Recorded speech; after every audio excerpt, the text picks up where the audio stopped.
Man jailed 30 years for destroying entire town might actually be innocent.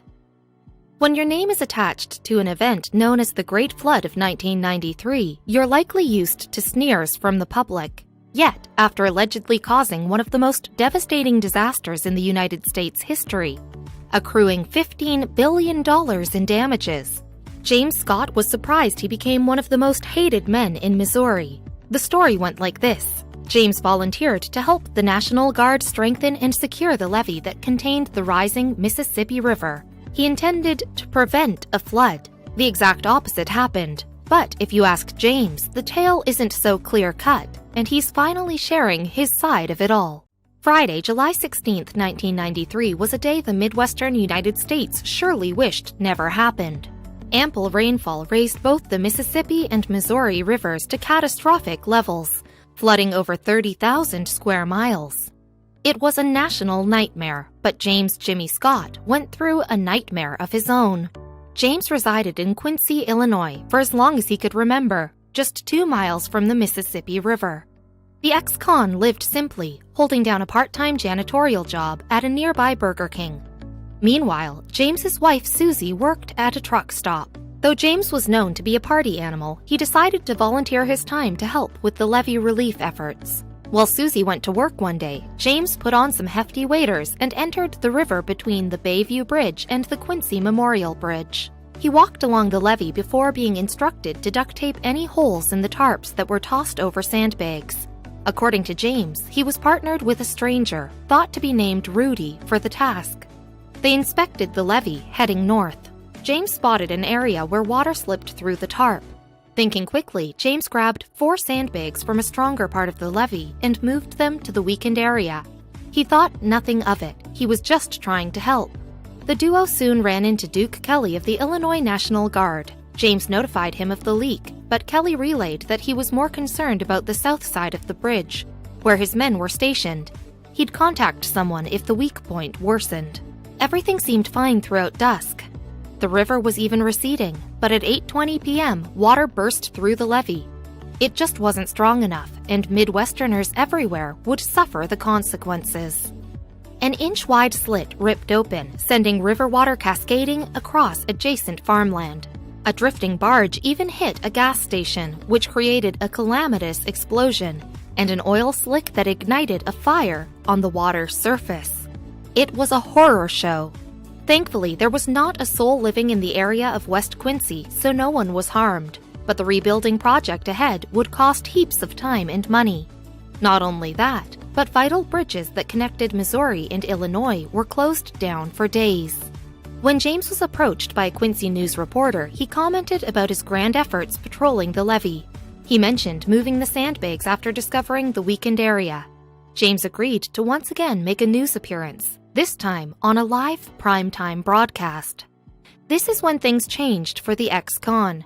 See, Quincy Police's Department Sergeant Neil Baker was watching the 10 p.m. news from the comfort of his home, and he perked up when he saw James's face.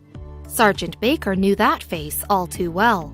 Sergeant Baker arrested James and threw him in jail circa 1988 after he set fire to a garage. And in 1982, when James was just 12 years old, he and his brother burned down an elementary school.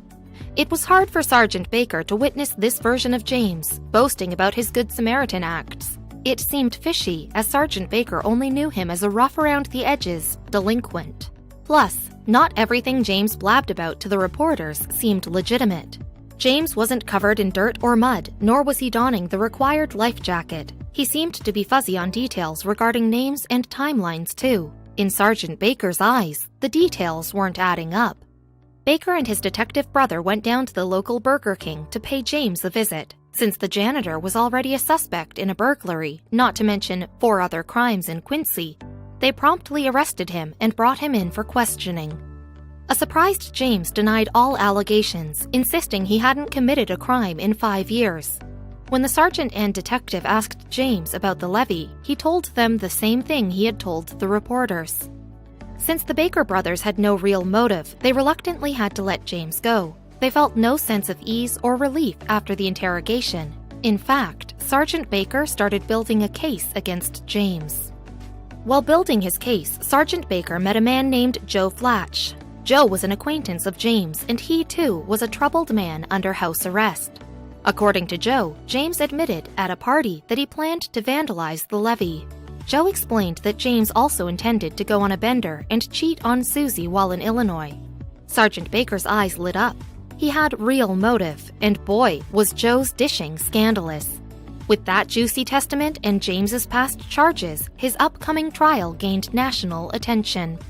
Throughout the midst of James's 3-day trial, many witnesses testified that Scott had gloated about his arson skills, which didn't look too cute. Not only that, but the buffoon allegedly mentioned that he enjoyed watching property damage happen. Eventually, after 4 hours of debating, the jury made a decision. James, a repeat offender, was sentenced to a maximum of life in prison.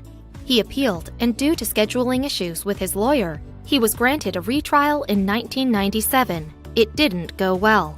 James Scott currently resides in the Missouri Department of Corrections in Jefferson City, where he's serving a life sentence. James, who was diagnosed with Hodgkin's lymphoma in 2012 and is now in remission, won't be eligible for parole until 2023. He'll be 53 years old by then. Journalist Adam Pitluck wrote about James's story in his book, Damned to Eternity. The story of the man who they said caused the flood. He covered James's unfortunate tale from 1997 to 2007. As a journalist and a writer, it's a great story. As an American and a citizen, it's a total miscarriage of justice, Adam said. Clearly, he stands with James, the only person ever convicted of Missouri's 1979 law for intentionally causing a catastrophe. The prosecution did a much better job making the circumstantial evidence seem solid, because that's all it was. But the thing you have to look at is the science. The levee was broken by science, Adam continued. Apparently, the people in the affected region never expected there to be a flood for some oddball reason. The only way you can be made whole again is with insurance, and no one had it, stated Adam. But if the levee was sabotaged, that's now an act of vandalism and not an act of God, so the $1 billion paid out in insurance can be collected, he continued. He saw James's sentencing to be all too strategic. Pitluck tried talking with Susie Scott about James's adverse situation, but was essentially shooed away. She claimed to be stressed and wildly busy raising their son, who was 7 years old at the time. Adam respected that. Whether James let his inner saboteur get the best of him, or he's simply a wrongful convicted man who was trying to make up for his past sins, we may never know the truth. His case could connect with another man who claimed a wrongful conviction.